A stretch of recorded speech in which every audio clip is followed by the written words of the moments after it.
Беритба на домати на фермата Агролан.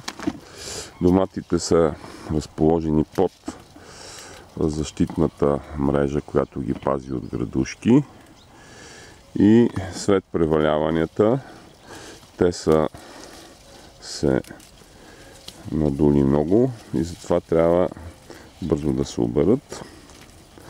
Освен това биват сортирани в зависимост от качеството. Тези, които са с добър външен вид и са с добро качество, са за директна продажба на клиенти, а тези, които са напукани, те остават за преработване в фирменото предприятие.